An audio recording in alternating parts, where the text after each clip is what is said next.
Whoever said that knights are only for men was mistaken. You are my knight in shining armor. And when the day comes that the shine on your armor fades, I will be there to restore it. A lot of people are telling me that I'm so lucky to have you as my partner. And you know what I told them? Of course. Eto na! Parang uhaw na uhaw tayo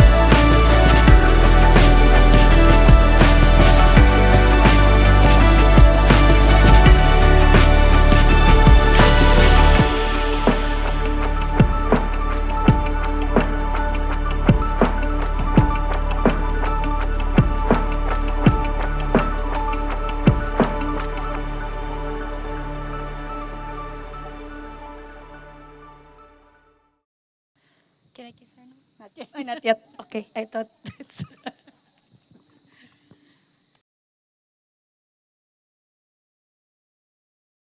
Kasi pangarap ko talaga mag-barko ever since maliit pa ako. So doon ko din siya na-meet. The moment na nag-embark ako dun sa journey na yun.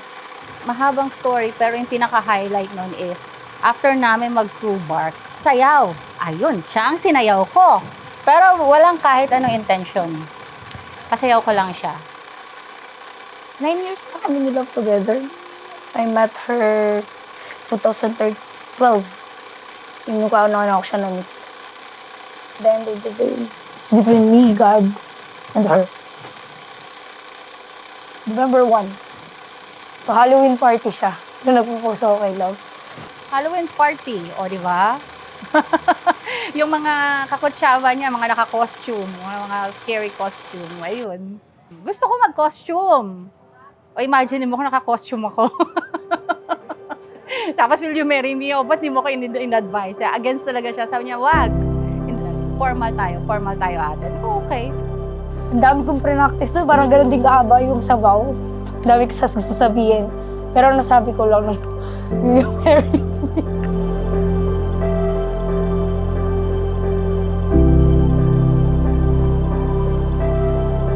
Ang plano talaga namin, walang ganito. Kami dalawa lang sa US. Pero ang tight na schedule. So, sabi ko, sabay-sabay na natin. Total, may plano din kami maganto. Para at least, isa ka na lang. So, kayo. Sobrang meaningful, syempre. Pero yun nga, wala naman nag-orient sa'yo na ganito yung feeling, ganito yung i-expect mo.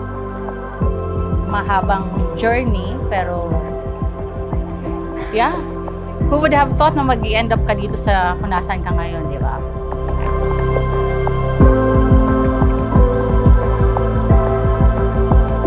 Like siyang niloloko na siya talaga yung naligo. Pero sa totoo ako talaga yung gumawa ng mga... Sabi niya, Ate Loves, umiinom ka ba? Sabi ko, oo, umiinom ako. Sabi niya, sige, gusto mo ng red wine? Kasi may red wine ako dito, cabin inspection tomorrow, bawa. Sabi ko, okay, pwede naman. Yun na, napunta siya sa cabin, we had some drinks, actually, mas madami than usual. And then it all started there. That's a story. So, hindi ako, siya. Crush ko din naman siya. Ngayon, inawit ko na. Dati hindi ko inawit sa kanya yun.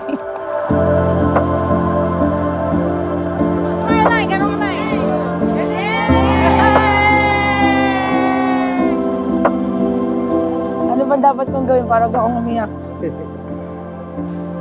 Ilabas mo na lahat. Ngayon, papangit ako sa picture. Kaya nga, dapat ganun ba yung mamaya? Ganon.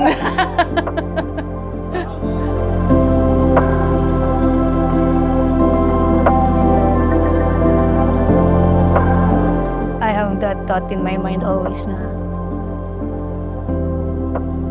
mahal din naman kami ng Diyos and we deserve to be happy.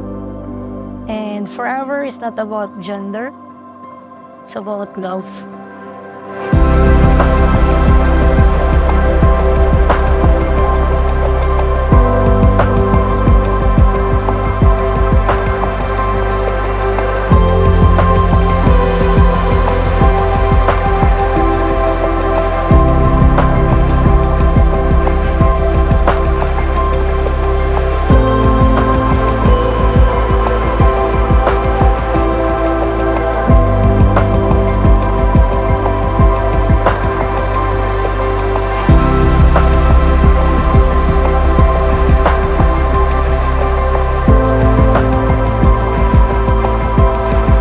And together,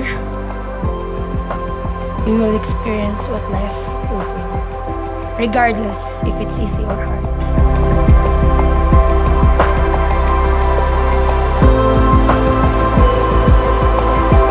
Regardless of the season or any circumstance, I will always choose you. I love you to infinity and beyond, now and forever.